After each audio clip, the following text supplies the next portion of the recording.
Gloria a Dios. Buenas noches, hermanos, amados. Pueden tomar su lugar, por favor. Gloria a Dios. Qué bueno verles a la mitad de la semana. Siempre están dispuestos a adorar a Dios, ¿verdad? Eso es muy bueno, es buscarle en todo tiempo. Mis hermanos de la alabanza pueden descender. Quisiera en esta noche, antes de entrar en el tema, hacer una oración para que el Señor nos abra el entendimiento.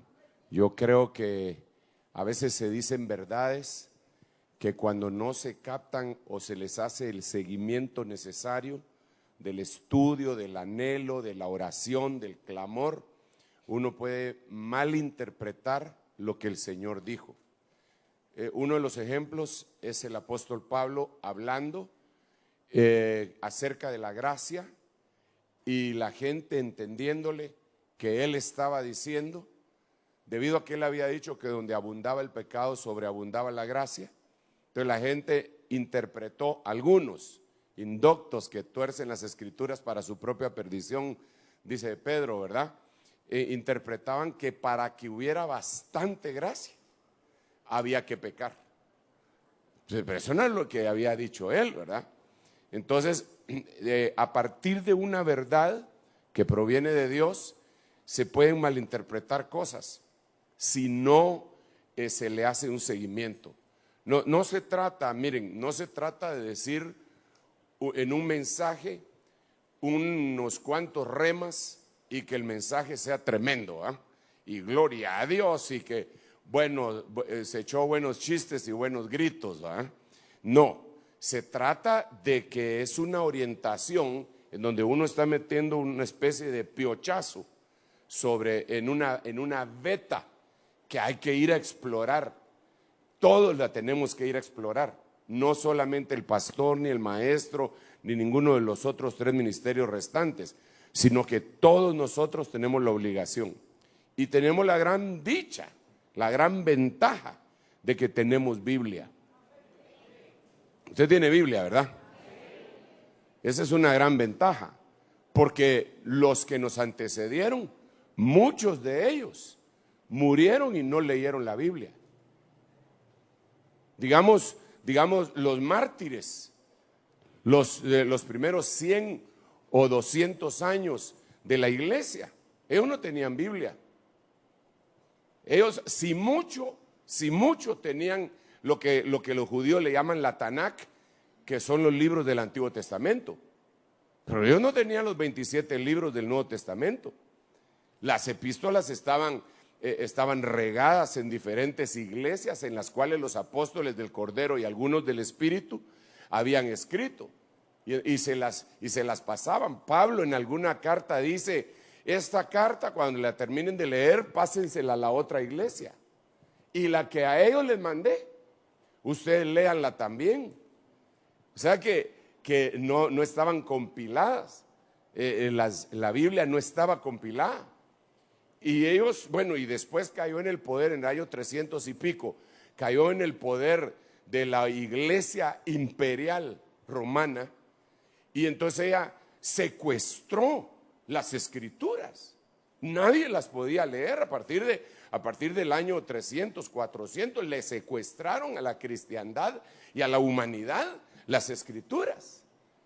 Y nadie las podía leer. Cuando al fin podía alguien acceder a estas escrituras, lo tenía que hacer en latín, que ya era una traducción que podía estar pues mutilada o manchada, pero que provenía del griego, del arameo o del hebreo. Entonces los que leían, hermanos, realmente no era el pueblo. Los que leían eran los que más o menos estudiaban. No es así en nuestro caso, porque en nuestro caso, para empezar, en todos los países, cuando hay un índice de analfabetismo elevado, eso es marcado mundialmente como una falta de desarrollo social. En otras palabras, Todos tienen que aprender a leer, todo el mundo tiene que leer. No era así en aquel tiempo. En aquel tiempo no, la gente, eran pocos los que podían leer y eran menos los que podían leer en otro idioma.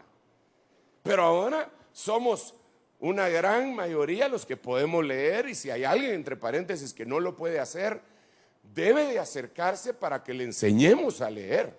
Estamos dispuestos a alfabetizarlos también, ¿verdad? ¿Por qué? Porque bueno, es parte de nuestros derechos de este tiempo, pero sigamos en lo que le estoy tratando de trasladar. Ahora tenemos Biblia en el lenguaje vernáculo, en el lenguaje nuestro, en español. No tienes que ir a una universidad a aprender hebreo, arameo, griego o lo que sea para poder leer las escrituras. No, tú ya sabes leer, lo único que tienes que hacer es comprar tu Biblia. Amén. Y aún así tenemos problemas. Bueno, pero solo mire, pues se me perdió ahí la historia y ahorita vamos a orar, espérenme un rato. En el año 300 entonces secuestran las escrituras, y en el año 1500, o sea que la iglesia prácticamente pasó sin tener acceso a la Biblia. Con la abundancia con la que nosotros lo tenemos en la actualidad, pasó aproximadamente 1400 años sin Biblia. Sin Biblia completa. No sé si usted le da gloria a Dios de que usted tiene la Biblia completa. Que no la lea, eso ya son otros 20 pesos. ¿Verdad? Incluso es una, perdón, pero es una negligencia. Es una falta de responsabilidad. Porque aquellos por lo menos tenían excusa, pero nosotros no. Hasta en el teléfono tiene usted su Biblia. Fíjese qué tremendo el tiempo que nos tocó a nosotros vivir. Bueno, entonces, Padre, ayúdanos por favor en el nombre de Jesús, danos tu palabra, tu unción, tu explicación, Señor, para que podamos comprender lo que tu corazón ha descrito, Señor, a través de la palabra y el camino que tú has marcado para que nosotros vayamos en pos de él. En el nombre de tu Hijo amado, danos una palabra apostólica, profética, evangelística, pastoral, magistral, una unción, Señor, para que nuestra mente se abra. Gracias en el nombre de Jesús, muchas gracias. Dale un aplauso al Rey bendito. Yo voy a seguir en esto. Mire, ¿sabe por qué oré? Porque de veras es importante. Yo no oré por religioso, porque hay que empezar el mensaje orando. Es que de veras es necesario suplicarle a Dios cuando vamos a hablar de la palabra, cuando vamos a comer, que no esté envenenada la comida, y si que está envenenada, que se muera el vecino, pero no nosotros, ¿verdad?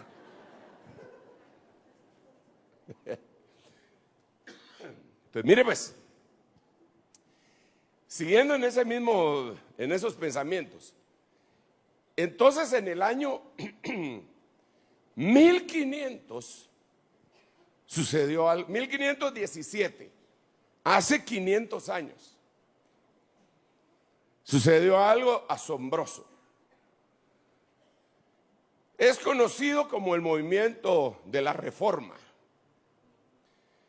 Se habla mucho de que se levantó un hombre llamado Martín Lutero, famoso, tan famoso que incluso otro famoso le pusieron su nombre, y fue un peleador por los derechos humanos en Estados Unidos, solo que en inglés era Martin Luther, pero era Martín Lutero.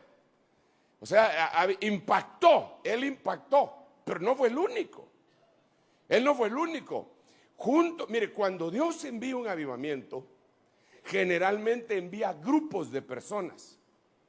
Cuando Dios envió el avivamiento en el cual conocimos, la humanidad conoció al Mesías prometido en Génesis 3:15, el Señor mandó unos héroes de la fe tan tremendos como Juan el Bautista, como los 12 apóstoles del Cordero, como María, como Elizabeth, como Zacarías. Le mandó un ejército, hermano.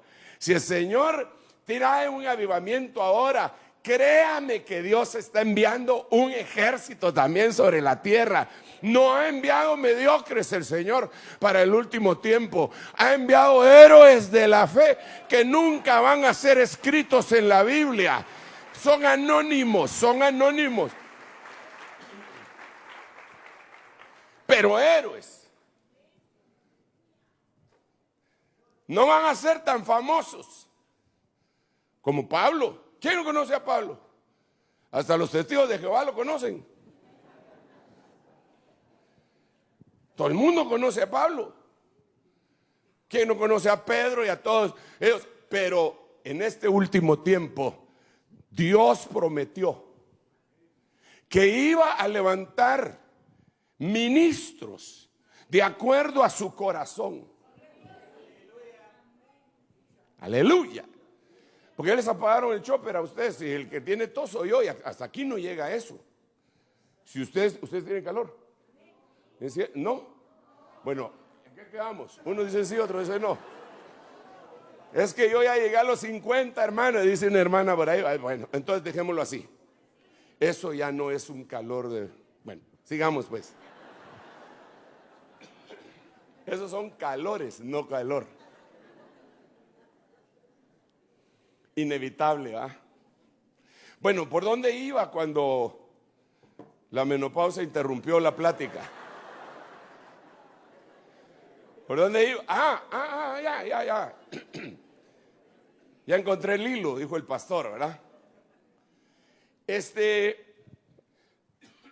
El asunto es que Dios mandó valientes, gente que tradujo la Biblia, gente que inventó la imprenta, gente que se animó casi a contrabandear la Biblia, so pena de su propia vida, de muerte, los iban a matar si los encontraban así leyendo la Biblia. Era un libro prohibido. Mandó un ejército de valientes. Eso hace 500 años. Pero sucedió algo bien tremendo. Digamos que Martín Lutero se opuso al status quo de la religión. Y dijo, eso no es así, eso no es así, eso tampoco es así.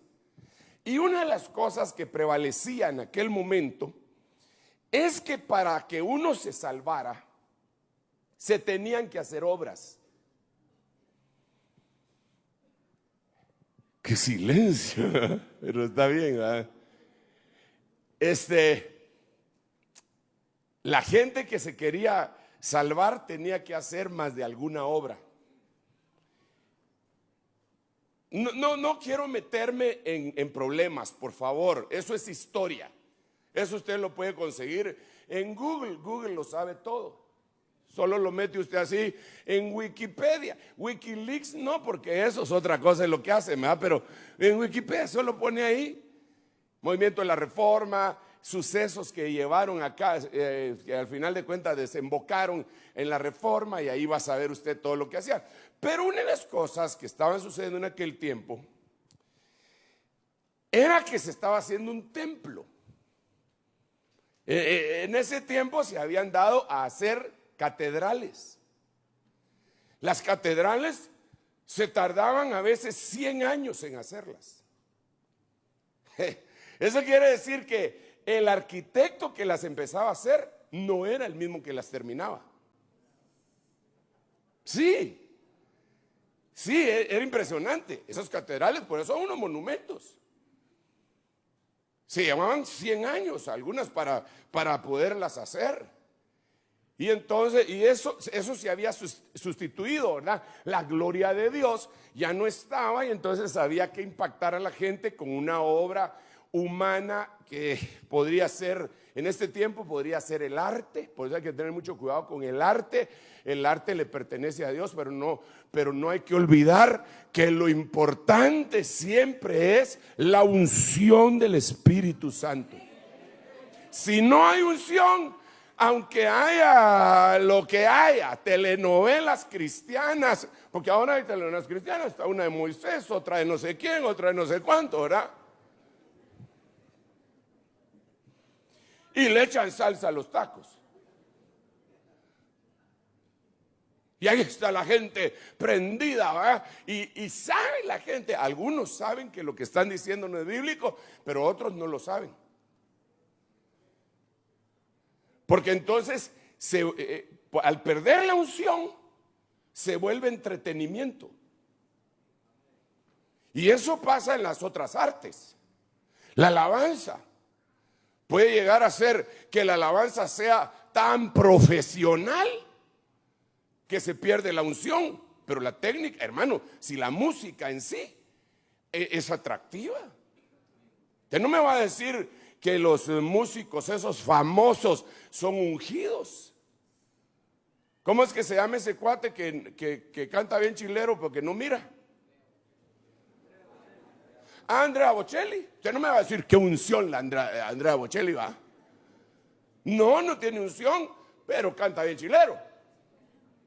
Hasta lo hace llorar a usted. Yo ya me lo controlé. Entonces, ni modo, si traemos lo profesional acá, eso, si no tiene unción, pero tiene un profesionalismo tremendo, le puede movilizar el alma, los sentimientos a la gente. Y la gente confunde que es la unción cuando no es la unción. En la carne, y lo que es nacido de la carne, carne es. En cambio, lo que es del Espíritu, hermano,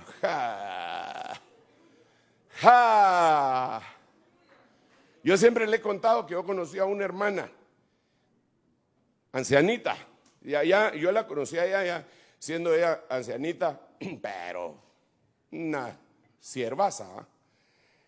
Ese señor la había sanado como de 5 enfermedades el mismo día cuando se convirtió.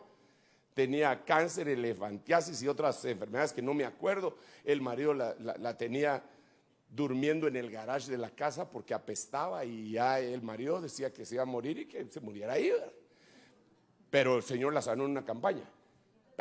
Pero ella vio al Señor, y ella vio, el predicador estaba predicando el pasaje aquel en donde la mujer hemorroísa de 12 años por fin llega y toca el borde del manto, y él está predicando y pum, ella mira al Señor y mira el manto y mira las sandalias. Ella no podía caminar y se para y empieza a caminar trastrabillando, medio arrastrándose y quitándose a toda la gente que le quería ayudar, porque lo que quería era tocar el borde del manto que ella estaba viendo. Nadie lo estaba viendo y al fin lo tocó. Cuando lo tocó, se sanó y la campaña se terminó.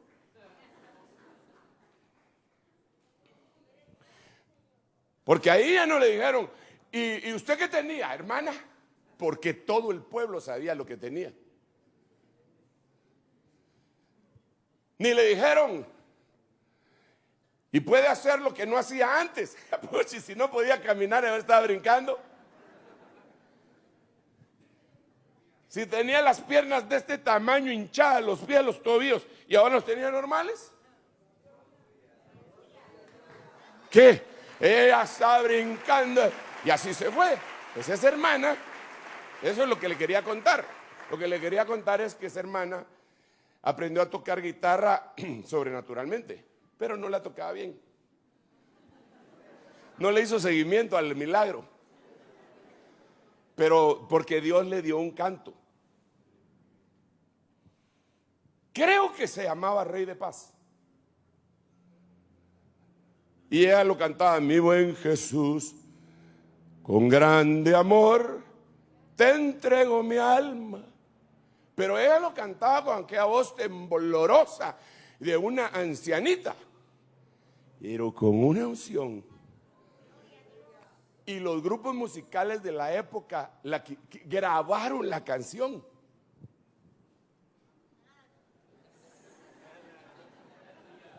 Nanay. Pero cuando ella agarraba la guitarra y empezaba a cantar, toda la Mara y la Noemí juntas lloraban.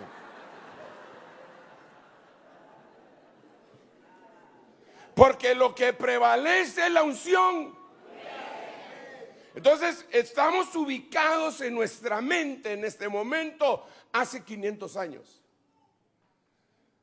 Hay una gran cosa que está sucediendo, es un momento histórico. Hay un ejército de valientes, hombres y mujeres, que están arriesgando su vida contra la religiosidad que se había levantado y que tenía como brazo armado y verdugo la Santa Inquisición. Y ellos de todas maneras no se achicopalaban. O sea, la gente, mi respeto, me quito el sombrero que no tengo, compro uno para podérmelo quitar. Y entonces empezaron a suceder cosas porque uno se confía. Cuando uno recibe una bendición de Dios, hay que apreciarla, hay que asimilarla, hay que rumiarla, masticarla, volverla a pensar, meditarla otra vez. ¿Qué pasó? Porque todo lo que proviene de Dios es eterno. Todo. Entonces, lo que Él nos da no se trata de que dio un mensaje hace 15 años y ahora ya está pasado de moda. Lo siento mucho. Como dicen algunos, es que la Biblia dice que la verdad presente. Un momento, ellos agarraron una versión. La verdad es presente, pasada y futura. No me pueden venir a aplicar a decir que lo que pasó con Jesús hace 2000 años, más o menos, no es lo mismo de ahora, si la Biblia dice que Él es el mismo de ayer, de hoy y por todos los siglos. Entonces, eso, la verdad presente, debe ser bien explicado. Denle un aplauso bien fuerte al Rey. Bueno, pero sigamos. Entonces, como Martín Lutero estaba bien bravo, estaba enojado. Se estaba haciendo un templo. Ahí nos quedamos, ¿verdad? Cuando hablé de las catedrales. Pero este iba a ser mayor que todos los demás. Ese templo iba a ser algo, la mamá de los pollos. Hasta la fecha todavía está ese templo. Todavía está ese templo. Fue tan suntuoso que se llevaron un obelisco de Egipto, que usted sabe que es un culto fálico. Se lo llevaron y lo pusieron en ese templo, en la plaza pública. O sea, solo imagínese la movilización de un obelisco en aquel tiempo. Para poder ponerlo ahí, era impresionante. Pero para eso, entonces había un cuate que había muchos recaudadores. Y entonces ellos vendían indulgencias. Y entonces ellos decían que si el alma ya estaba en el purgatorio, cuando se daba el dinero, entonces era oyéndose la moneda cayendo en el fondo del alfolí, que no era así como los nuestros, sino que era un alfolí como de metal. Y entonces cuando se oía el sonido, el alma salía. Solo se oía el sonido de la moneda cayendo en el fondo del alfolí y el alma que salía del purgatorio. Y llegó al extremo de vender indulgencias por pecados futuros. Es decir, él decía, ¿saben qué? Yo voy a cometer un pecado dentro de una semana, fíjese. ¿Cuánto me cobra? Porque de una vez que he cubierto ese pecado, tanto, aquí está, por anticipado. Bueno, se cuentan muchas cosas. Repito, eso está en la historia de la iglesia. Eso no me lo estoy inventando ni estoy molestando a nadie. Si me está oyendo alguien que es muy religioso de esa religión, le ruego en el nombre de Jesús que no me odie. Eso está en la historia. Yo soy lo único que yo soy muy comunicativo. Y entonces se lo estoy contando a todos. Pero fíjense lo que pasó. Entonces, cuando viene Martín Lutero, y eso yo sé que ustedes la mayoría lo saben, pero necesito llegar a este punto. Entonces viene Martín Lutero y se opone a eso, con toda la fuerza de su corazón. Como le repito, arriesgando su vida. Y entonces dijo, la salvación no es por obras. La salvación es por la gracia. Y entonces él se enamoró de la epístola a los romanos, de toda la Biblia, ¿verdad? Pero la epístola a los romanos se le abrió a él. Y entonces digo, la salvación es por ahí. Y entonces viene todo lo que nosotros hemos creído, que si creyeres en tu corazón y que confiesas con tu boca que Jesucristo es el Hijo de Dios, que el Dios bendito lo levantó entre los muertos, serás salvo. Y entonces ya no era hacer algo para ser salvo. Ese era el rema. Bueno, habían otro montón de remas, pero yo en este me quiero centrar en este momento. Entonces viene la cristiandad que recibió aquel gran mensaje y se fue al extremo. Y entonces dijo, entonces no hay que hacer obras. Entonces no hagamos obras. Si la salvación es por fe, ¿para qué voy a hacer obras? Y entonces se dejaron de hacer muchas obras. La iglesia salva. Es decir, la iglesia que no tenía muchos salvos obligaba a su gente a que hicieran obras para que se salvaran. Pero la iglesia salva, que les había enseñado la gracia, la salvación por fe, ahora le perdió el impulso a que se hicieran obras. Y ese era otro pecado. Es otro pecado que mucha gente se le olvidó. Como yo soy salvo, ¿qué me importa? Hay los demás que miren cómo salen. Pero entonces aparece Santiago para poner el equilibrio. Y mientras Pablo dice que no son necesarias las obras, Santiago dice que sí son necesarias. Pero entonces hay una contradicción si no leemos detenidamente, si no lo hacemos diligentemente. Pablo está diciendo que ya no debe, que no son las obras de la ley. Santiago está diciendo que sí son las obras de la fe. Pablo está hablando obras ley. Santiago está hablando obras fe. Entonces Santiago empieza a decir, muéstrame tu fe. Yo te voy a mostrar mis obras. Con mis obras voy a determinar cuánta fe tengo. Muéstrame tú cuánta fe tienes. No diciendo yo creo, yo creo, yo creo. Y es lindo cantarlo y publicarlo y decir yo creo en tu palabra. Pero también Santiago dice que no basta con eso. Pues cuando leemos el contexto bíblico, dice, ¿de qué te sirve que cuando un hermano está pasando el Niágara en bicicleta? Bueno, esa es la paráfrasis mía, ¿verdad? Está pasando el Niágara, está pasando problemas. Tú le dices, vaya pues, oraremos y que te vaya bien. Y teniendo con qué ayudarlo, no lo ayudas. ¿De qué te sirve? Y ahí es en donde uno tiene que despertar. Entonces, el mensaje de esta noche se llama las obras de la fe. Ahora, mire pues,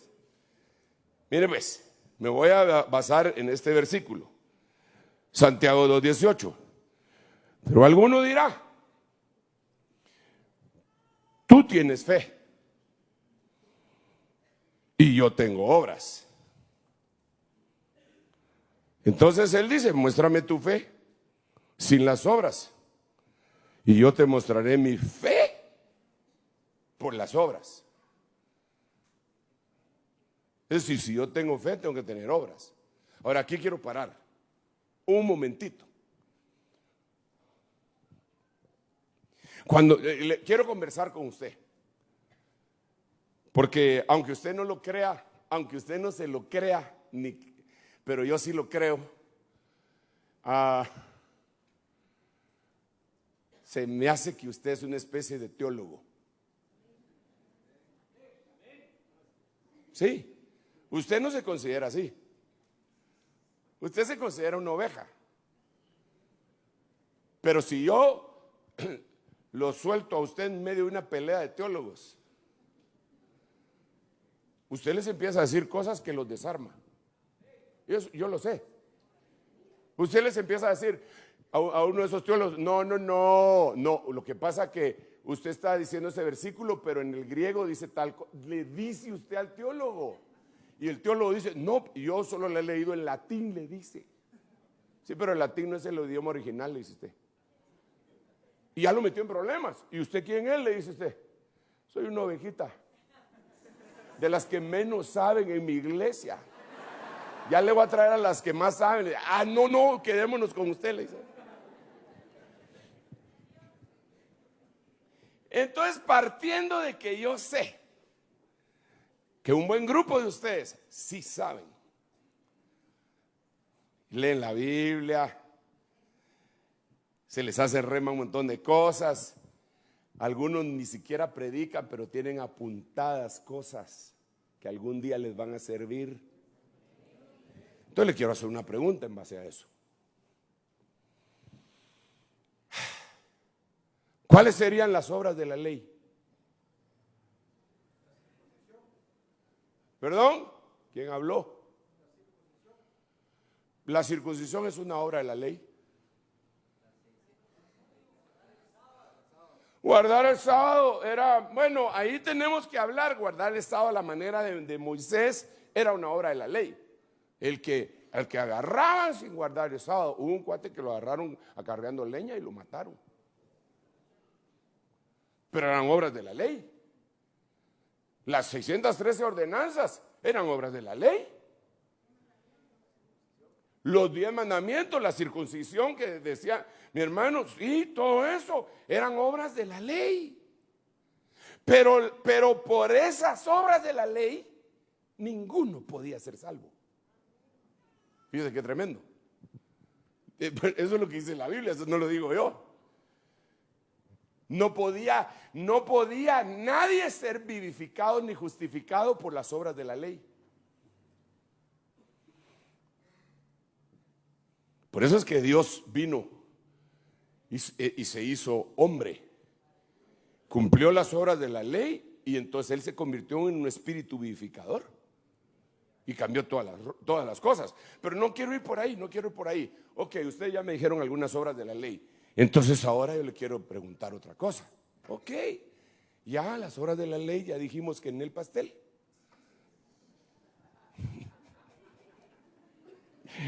Ahora le pregunto, ¿y las obras de la fe? ¿Cuáles serán las obras de la fe?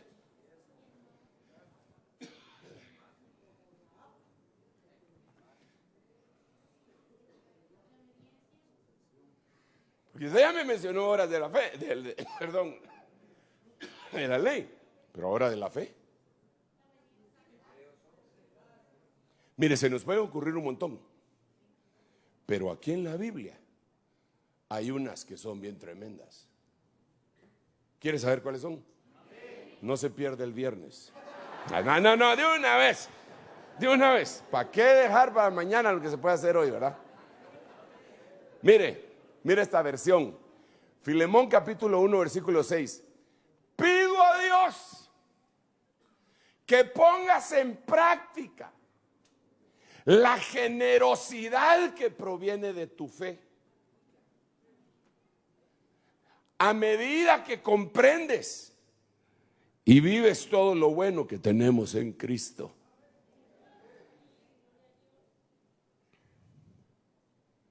Entonces, cuando yo miro a alguien que es generoso, Él me está diciendo igual que Santiago: yo te mostraré mi fe por mis obras. ¿De dónde proviene esa generosidad? De la fe. En otras palabras, la generosidad, según este versículo y esta versión, la generosidad es una obra de la fe. ¡Ay, ay, ay! ¿Y cómo es un hombre generoso? ¿Cómo es una mujer generosa? ¿Cómo son los generosos? Mire, los generosos, la verdad, los generosos, para empezar, no son mezquinos. No son pichicatos ni son Judas.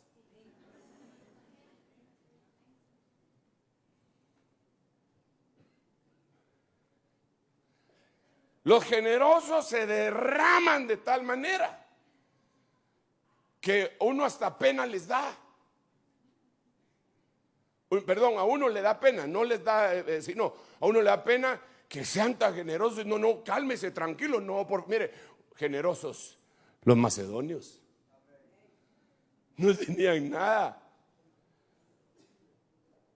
Y fíjese usted qué tremendo, porque el apóstol Pablo lo dejó ahí escrito. El Espíritu Santo dijo que se dejara ahí escrito de la fidelidad, de la liberalidad, de la generosidad que tenían estos macedonios, que no tenían suficiente. No tenían suficiente, pero eran tan generosos que lo poco que tenían lo querían dar. El generoso es aquel que pasó al estadio número 2, de los cuales hemos estado hablando todo el viernes y el domingo. El estadio evangélico de solo recibir y recibir y recibir y recibir y recibir y recibir. Y quiero más, y quiero más, y quiero más.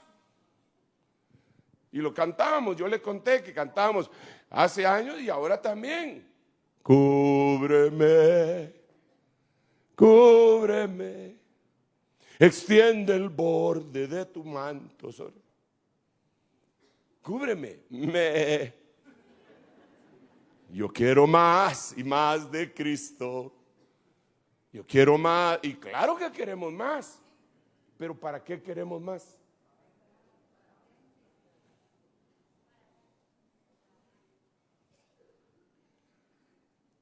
El generoso anda viendo en dónde puede bendecir a alguien. El generoso tiene esa capacidad, hermano.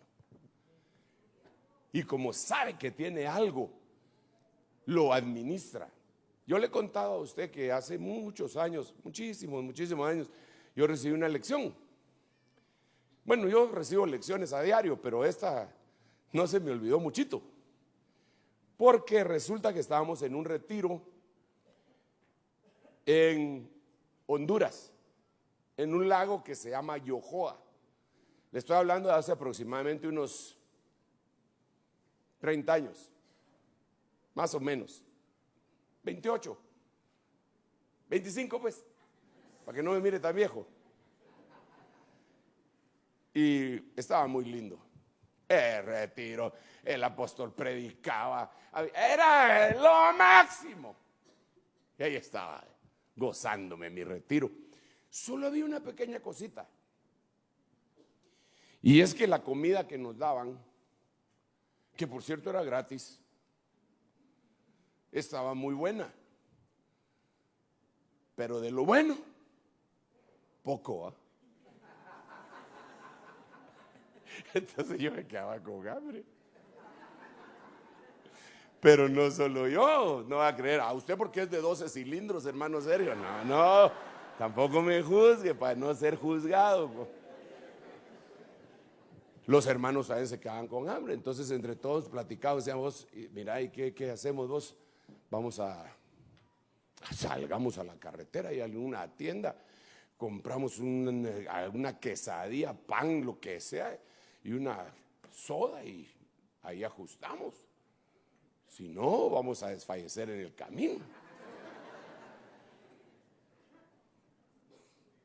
Y no sé si el hermano Otto va a querer multiplicar los panes que nos den aquí y los peces, porque nos daban peces, pescados.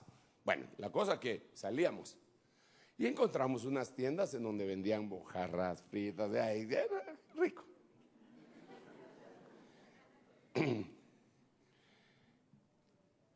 Pero se empezó a correr la bola que nosotros salíamos. Entonces empezaron a irse otros hermanos, y dentro de los hermanos que se fueron, se fue una hermana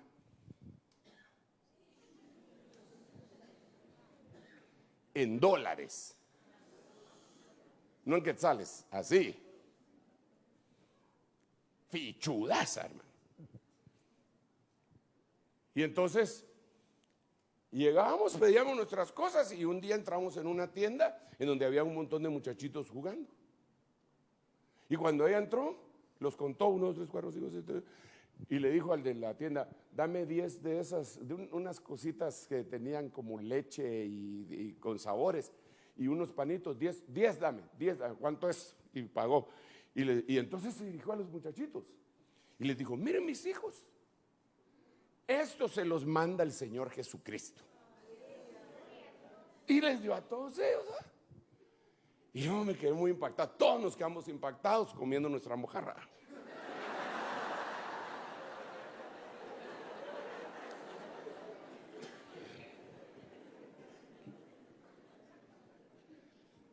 Entonces, mi otro yo, para justificarse, para autojustificarse y no sentirse tan mal, mi otro yo dijo: ¿quién fuera millonario para tener esa liberalidad? Y entonces ya no me contestó mi yo ni mi otro yo, sino que el Espíritu Santo me habló y me dijo: ¿y cuánto gastó ella para dar eso?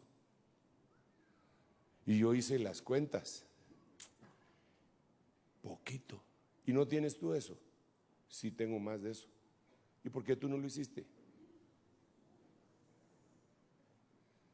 Se necesita ser millonario para ser generoso.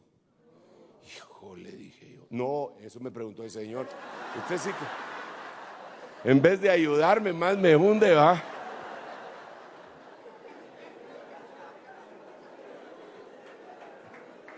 Entonces dije yo: Padre Santo, denle un aplauso al Rey.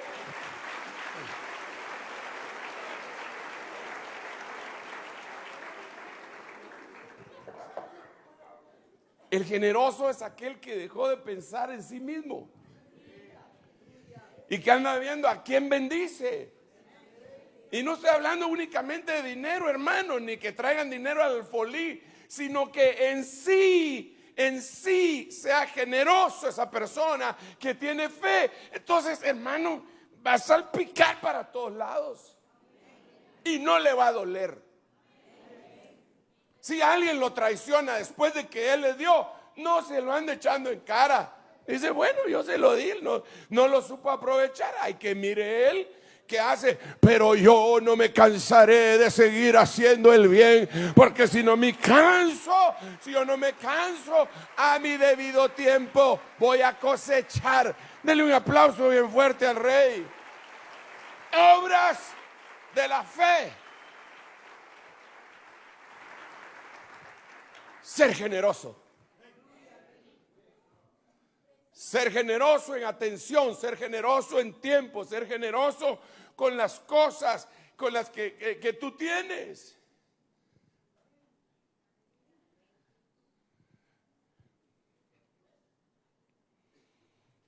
Me decía el hermano Germán Ponce,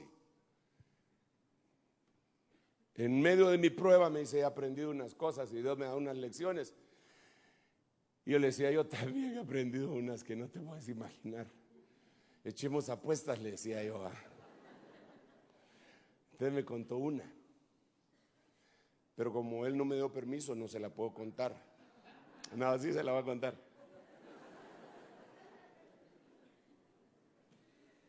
Dice que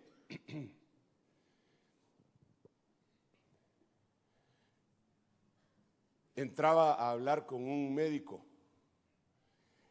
y dice, mira, me decía, entrábamos, hablábamos, le exponíamos dónde le dolía, cómo le dolía, a qué horas le dolía, lo repetíamos. Y jamás, me dijo, vi que ni de reojo viera el reloj. Nunca vio el reloj, me dijo. Y entonces el Señor me habló, me dijo, y me preguntó, ¿así atiendes tú a los hermanos?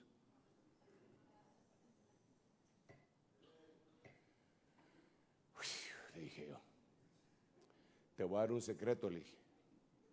Yo tengo un reloj de este tamaño, mirale. Está hasta atrás de los hermanos, por eso nunca miran cuando miro el reloj. No le dije eso. Pero dije yo, ¿qué médico más generoso? Y entonces enseñó eso. La generosidad no se puede circunscribir únicamente a los bienes materiales, al dinero, sí, a la atención que tú le prestas a tu cónyuge. Ser generoso, a oírle sus chistes sin gracia,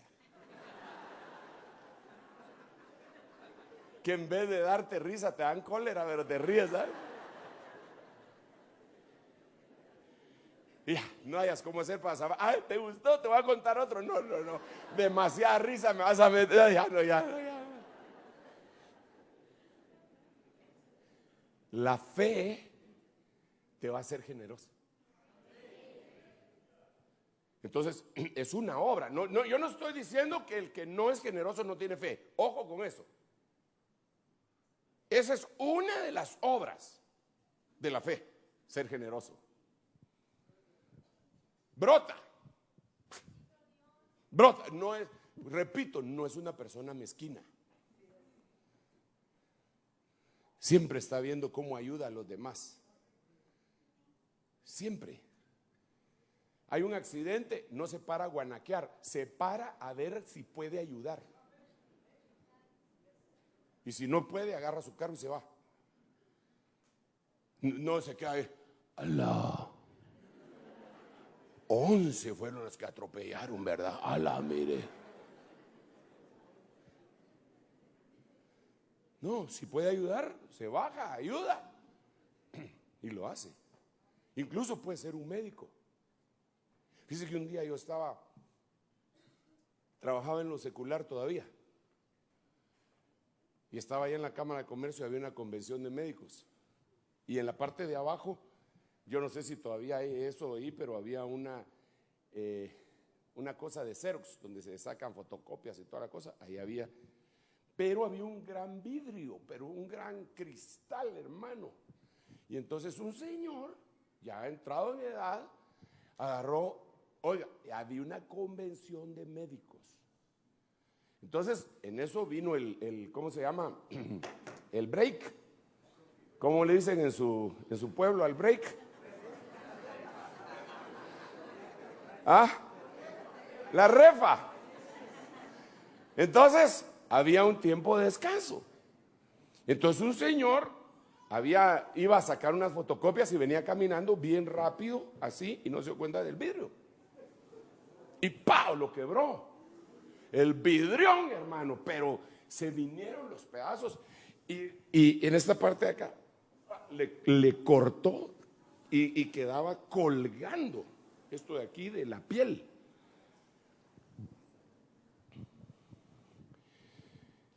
Y había unos médicos que estaban así viendo hacia abajo.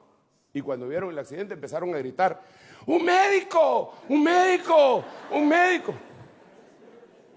Por molestar, hermano.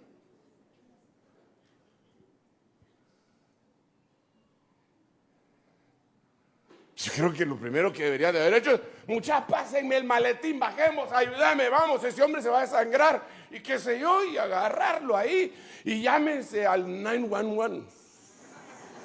No, porque ese sí queda muy lejos a usted, pero aquí vamos a hacer algo. La generosidad.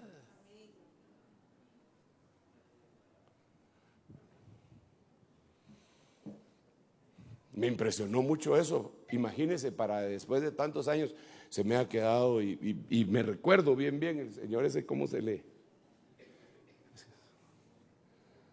Generosidad con todas las cosas que Dios te ha dado. Tú tienes talentos.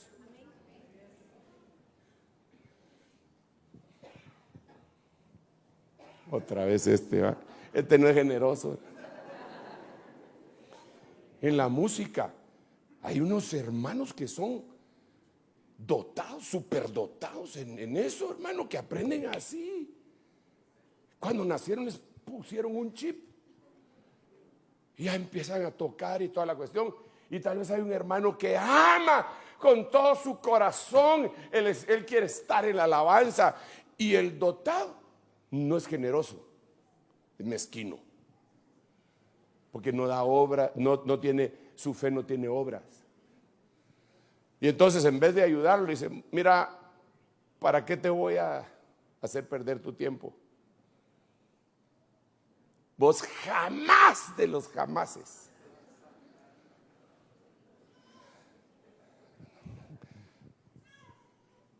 Mejor buscaba un lugar, tal vez vos te desafinás hasta cuando tocas la puerta de tu casa, mano.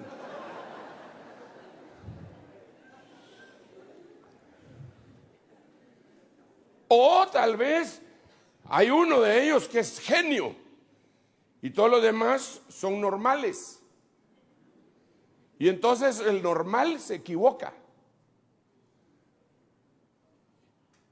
Y cuando se echan su trompetazo, el otro.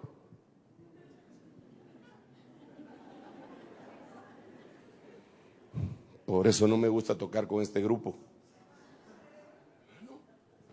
Qué generoso, ¿verdad? ¿Y qué si eres un maestro en la palabra? Y te hace una pregunta a alguien. Dice: ala, hermano, no sabes eso. Mira, si pasaste todos los cursos, ¿verdad? Eso lo enseñamos nosotros en el primer. ¿Qué te pasa, hermano? En público, hermano. El otro, no. No, así no. Ese es mezquino, ese no es generoso. Él tiene que ayudarlo. Aunque después lo llame aparte y lo cuadre. Le tiene que decir: mira, papadito, no, yo sé, ya sé lo que me estás diciendo. Tal y tal cosa me estás diciendo, ¿verdad? Y el otro, ¿sí? Buena pregunta, mano. Mira, tal y tal y tal. Y mira, vamos a hablar después.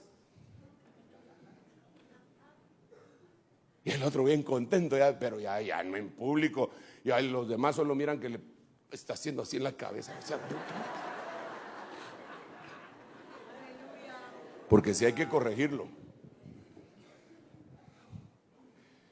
Tú tienes algo que dar, sé generoso. Hay tantas cosas que tienes que dar. Algunos de ustedes tienen una memoria fabulosa. En vez de avergonzar a los demás, sé generoso con tu memoria que tienes. Algunos tienen una inteligencia, hermano, que uno le da envidia santa. Sé generoso. Bueno, que sea una obra de la fe. Muéstrame tu fe por medio de tus obras. Amén. Tengo aquí otras, pero este que no es tan generoso dice que yo debo de finalizar. Solo quiero ver otro. Esta es la Biblia. Dios habla hoy. 1 Timoteo 1:5. El propósito de esa orden es que nos amemos unos a otros con el amor que proviene de un corazón limpio, de una buena conciencia y de una fe sincera. Entonces, este amor, aunque tiene estas dos facetas acá, que sería atrio y lugar santo, de la obra de la fe es amarnos entre nosotros.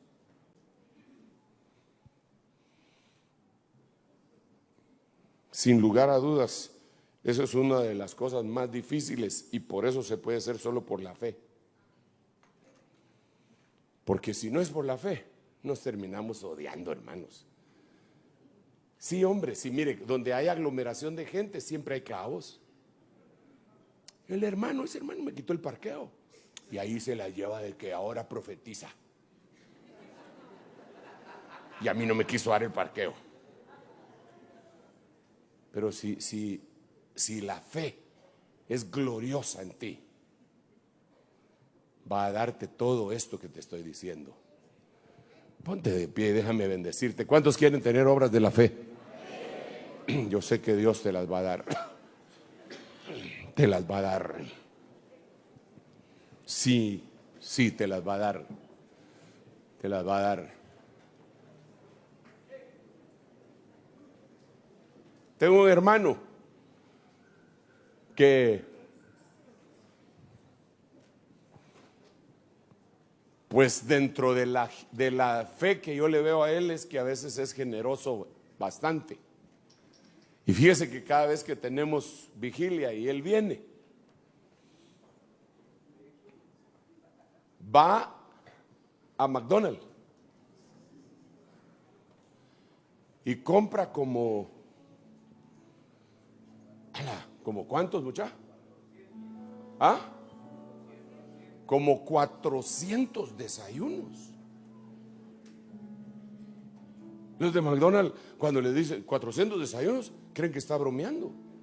Dice, no estoy bromeando, apúrate porque un montón de gente que tiene hambre. Aquí está, mira, cobrame 400. ¿Cómo hace para llevarse eso, hermano? Y después se va con todos los servidores que están ahí y les empieza a dar a todos los servidores, les empieza a dar, vos tu desayuno. Entonces, yo sé que esos servidores pues tienen para comprar su desayuno, y lo sé porque se miran gorditos, pero no. Pero ¿sabe qué? Pero yo le aseguro que ellos han de estar súper agradecidos con él. Yo creo que si no hay parqueo un día que ese hermano llega, esos me quitan el parqueo a mí, los bandidos, y se lo dan a él. No, espero que no sean tan generosos con lo que no es de ustedes. O sea, entonces, pero es gente que brota la generosidad. Qué lindo.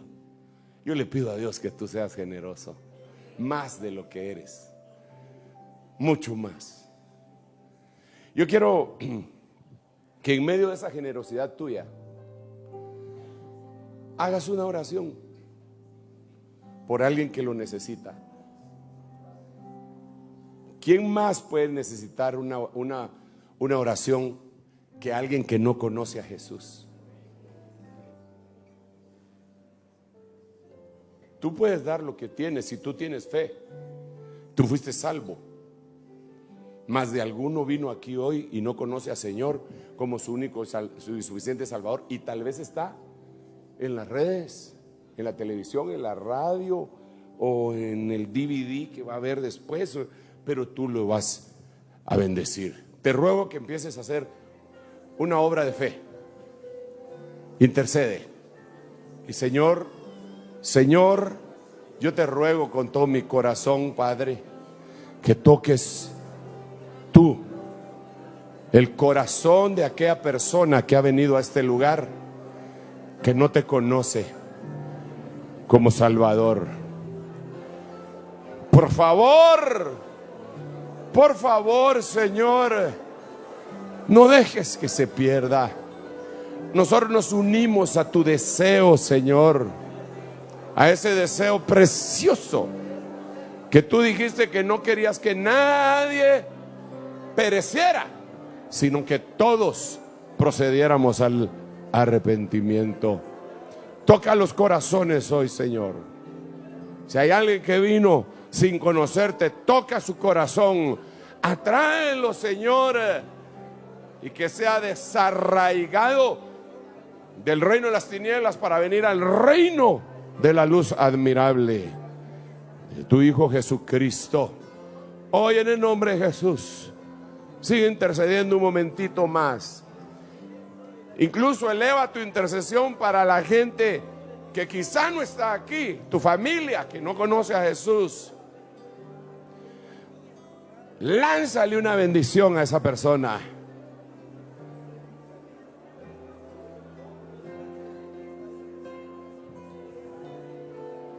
Quiero hacer la invitación ahora.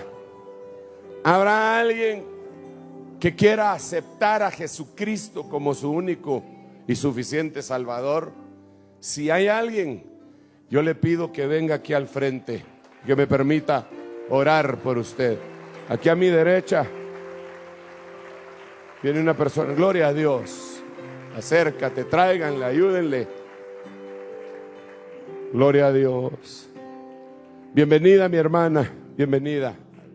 ¿Habrá alguien más? Si le damos. ¿Habrá alguien más que va a recibir a Jesús? Aquí enfrente veo a una persona también que se acerca. Aquí también hay un niño. Acércate, papito, vamos a orar por ti. Aquí viene una persona más. Gloria a Dios. Aquí viene otra persona más a mi derecha.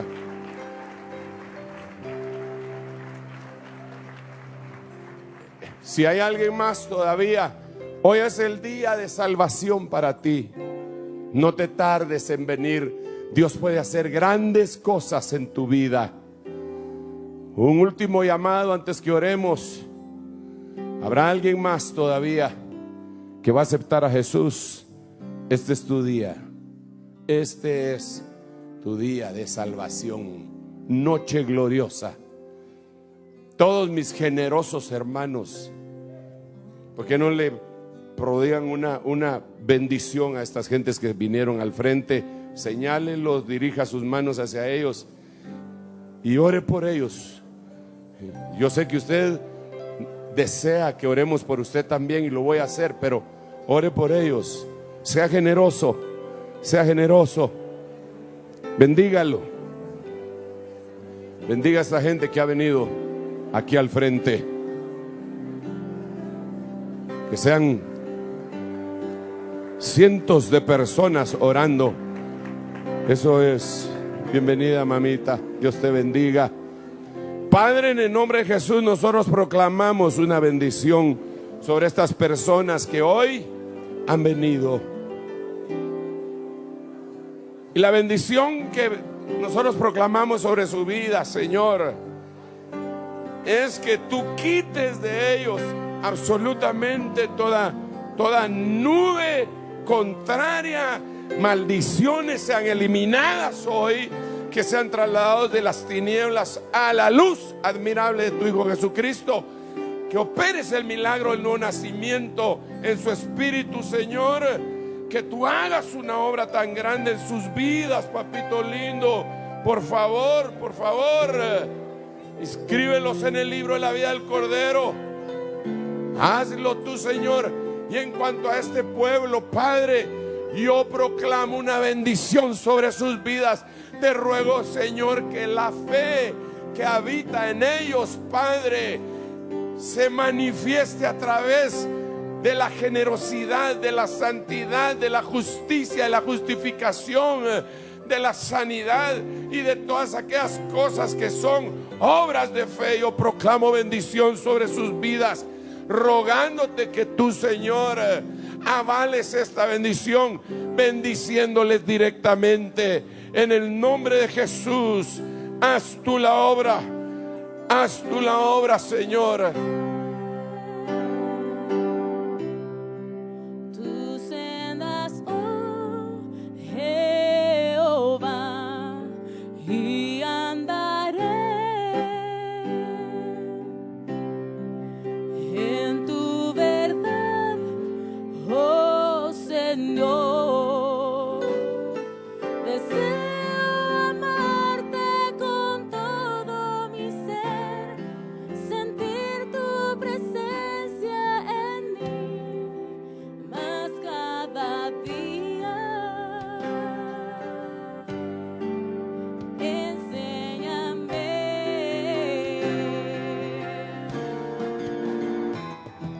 Deseo amarte con todo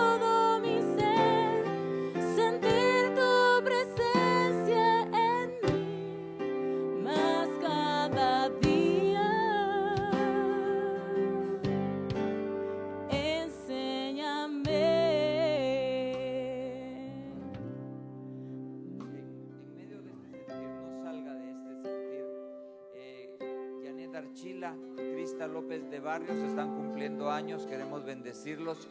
Si hubiera alguien que quisiera que oráramos por cobertura o presentar a sus niños, venga aquí a mi izquierda, por favor, y